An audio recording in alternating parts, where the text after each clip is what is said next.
اللہ نے اسلام کی حفاظت کا ذمہ لے رکھا ہے، لیکن اس کی آبیاری کے لیے، اس کے تحفظ کے لیے ہم لوگوں کو قدم بڑھانے کی ضرورت ہے۔ یہ بھی اللہ کا حکم ہے۔ چھوڑ اللہ کا دین، اللہ کا مذہب انہیں سنبھال لیتا ہے، وہ کر لیتا ہے۔ کووڈ-19 کے موقع پر کتنے مسجدیں بند ہوئے، کعبۃ اللہ کا طواف رکیا، دینی تحریکیں بند ہوئی، جماعتوں کا سلسلہ رکیا، مدارس بند ہوئے، مساجد بند ہوئے۔ کیا فرق پڑ گیا اللہ کی ذات کو؟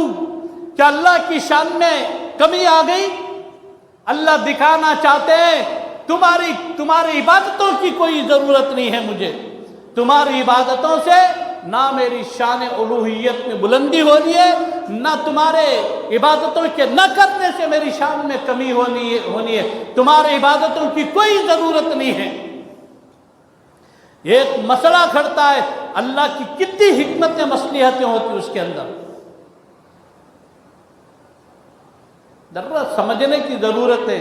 مسلمانوں، اگر ہم لوگ نہیں کرتے، اللہ ہمارے پیچھے کفار میں سے ایسی قومیں تیار کرے گا، وہ تازہ دم ہو کر اسلام کی حفاظت کے لیے کھڑے ہو جائیں گے۔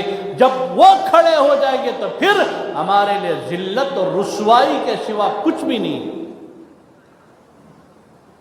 وقت سے پہلے سدھر جاؤ، سنبھل جاؤ، اپنے بچوں کو تعلیم سے آراستہ و پیراستہ کرو۔ 70 سال سے اس ملک کے اندر اور طبقات نے بھوک پیاس کو برداشت کر کے اپنے بچوں کو تعلیم دینے